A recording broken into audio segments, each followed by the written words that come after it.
7h23, c'est l'heure de la revue de presse de Mohamed Ali Mouba. Bonjour.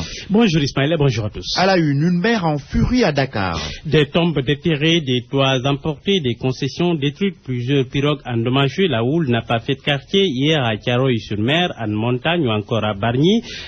La colère du grand bleu, atmosphère d'apocalypse, un seul mot aux yeux de l'observateur pour qualifier la situation catastrophique. En tout, relève le journal, ce sont 200 maisons détruites à Anne, 2 bateaux dont un cargo qui échoue à Mbao, les cimetières de Diokoulkawa à Rufisque dans les eaux ou encore des pontons et façades d'hôtels détruits à Mbour. Le populaire fait retenir pour sa part que Yarak est sinistré, de même que Thiaroye, Rufisque, Bargny. Là-bas, ce sont des centaines de maisons éventrées. La météo fait cas de vents forts provenant du sud dû à un système tourbillonnaire. Conséquence, raconte le Soleil, et les pêcheurs sont restés à quai. Les plus téméraires ont fini par renoncer de prendre le large le temps que les dieux de la mer se calment.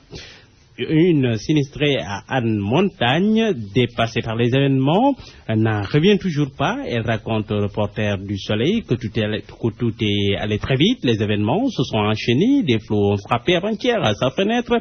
Elle est désemparée, elle a veillé, elle s'apprête à passer sa deuxième nuit à la Belle Étoile. C'était hier soir. Commentaire de Samba Alar, Dakar, qui tremble face à la fureur de la mer. La capitale du Sénégal a montré hier toute sa vulnérabilité. Quand les éléments de la nature se déchaînent, on ne fait que subir, constater et tenter de réparer, parce que finalement, il y a lieu de se demander ce qu'on a fait concrètement. Parce que, concrètement, depuis que le colon est parti pour sécuriser notre espace vital. Ce qui nous manque, relève le confrère, c'est de la vision et il urge de se barricader face à un adversaire aussi redoutable qui peut surgir quand on ne s'y attend surtout pas. Et comme la mer est aussi capricieuse que sa sœur, la météo. Taïb Socé retourne en prison. Mohamed Ali Mouba. Condamné à 5 ans de prison, dont 3 ans ferme, le célèbre prêcheur de la RFM retourne à la case prison, constate en première page enquête. Poursuivi pour escroquerie alors, Taïb n'a pas comparu lors de l'audience en appel. Le quotidien explique qu'il a été cueilli à l'audience en exécution de la décision de condamnation rendue en seconde instance. Un grand place relève que Taïb et ses complices sont condamnés à payer aussi à la partie civile la somme de 60 millions de francs CFA.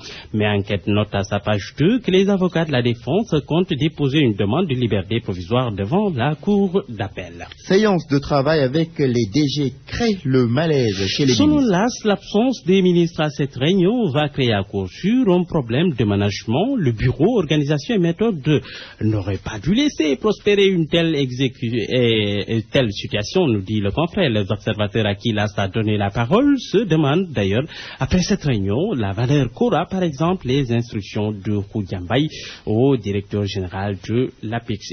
Et puis à la une de Sud Quotidien, Idikiam, c'est le président de l'Union nationale des commerçants et industriels du Sénégal. Il dit, nous n'accepterons pas la dictature du groupe Mibran. Il parle du sucre. Merci Alimou, et j'ai envie de vous dire joyeux anniversaire. Vous savez pourquoi? Et à tous nos auditeurs aussi. Le groupe Futur Média donc qui fête son 13e anniversaire ce 1er septembre. GFM est le groupe leader au Sénégal avec ses supports RFM, TFM, l'Observateur et le site IGFM. C'est la fin de ce journal. Au micro, Ismaïla Kamara, la technique Abdoulaye Diop. La suite d'RFM Matin, c'est avec Lisa.